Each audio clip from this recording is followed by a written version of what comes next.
آج کل لوگ اس دنیا میں رہ رہے ہیں، اس معاشرے میں رہ کر لوگوں میں ایک دوستی کا رجحان بن چکا ہے۔ لوگ سمجھتے ہیں کہ ہمارے دوست ایسے ہونے چاہیے کہ جو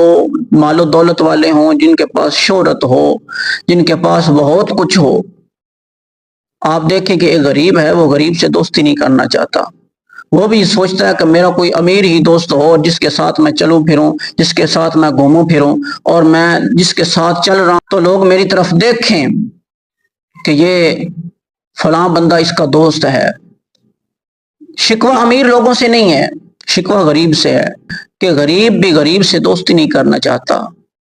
اتنا ظلم ہمارے معاشرے میں یہ ڈھایا جا رہا ہے کہ غریب بیچارہ اکیلا رہ رہا ہے۔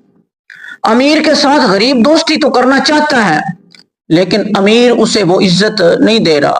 آپ کو اگر عزت ملے گی تو غریب سے ملے گی۔ آپ کبھی بھی دوست امیری دیکھ کر نہ بنائیں۔ آپ اگر دوستی کرنا چاہتے ہیں تو اپنے دوست کا دین دیکھیں سب سے پہلے کہ اس میں دین کتنا ہے۔ آپ یقین کریں کہ آپ اپنی زندگی تو گزار ہی رہے ہیں۔ بعض اوقات بندے کے دوست بڑے امیر ہوتے ہیں لیکن اس کی زندگی کو وہ مشکلات میں ڈال دیتے ہیں۔ آپ کی زندگی صرف مشکلات میں ہی نہیں بلکہ جب آپ اپنی زندگی گزار رہے ہیں تو آپ اپنے دوستوں کے ذریعے سے اپنے مرنے کی تیاری بھی کر رہے ہیں۔ آپ ایک بات ذہن میں رکھیں کہ جب آپ اپنے دوست بنا رہے ہیں تو آپ اپنے دوست ہی نہیں، آپ اپنے جنازے کی پہلی صف بنا رہے ہیں۔ آپ جب دوستی کریں گے تو آپ کے جنازے کی پہلی صف بن رہی ہے۔ آپ کی جب میت آئے گی، آپ کی میت کا جنازہ جب پڑھایا جا رہا ہوگا تو سب سے پہلی صف میں آپ کے چاہنے والے ہوں گے، سب سے پہلی صف میں آپ کے دوست ہوں گے جو آپ کا جنازہ پڑھ رہے ہوں گے۔ اگر ان دوستوں کو جنازہ بھی نہ آتا ہو، اگر ان دوستوں کو پاکی اور پلیدی کا پتہ بھی نہ ہو، اگر ان تمہارے دوستوں کو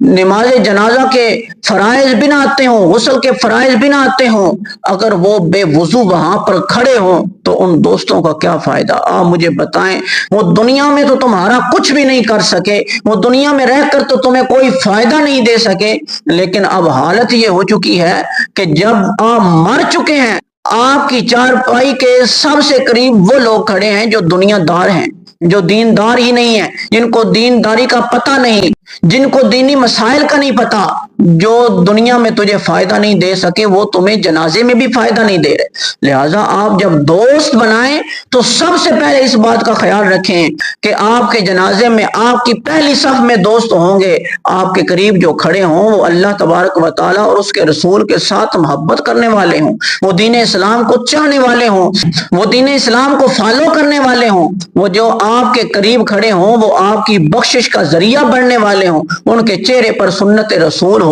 ان کا لباس اسلامی ہو، ان کا کردار اسلامی ہو، وہ نبی کریم صلی اللہ علیہ وآلہ وسلم کے نقش قدم پر زندگی بسر کرنے والے ہوں، وہ اللہ تبارک و تعالیٰ کے بھیجے ہوئے احکام پر زندگی بسر کرنے والے ہوں۔ اگر دین اسلام کے چاہنے والے دوست ہوں، اگر اللہ اور اس کے رسول کے ساتھ محبت کرنے والے دوست آپ کے ہوں گے تو جب آپ کے وہ قریب کھڑے ہوں گے تو وہ آپ کی بخشش کا ذریعہ بنیں گے،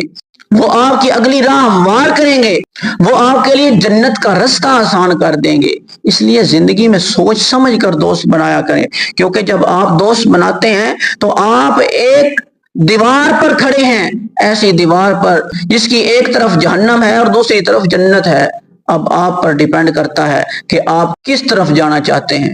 آپ جنت میں جانا چاہتے ہیں یا جہنم میں جانا چاہتے ہیں۔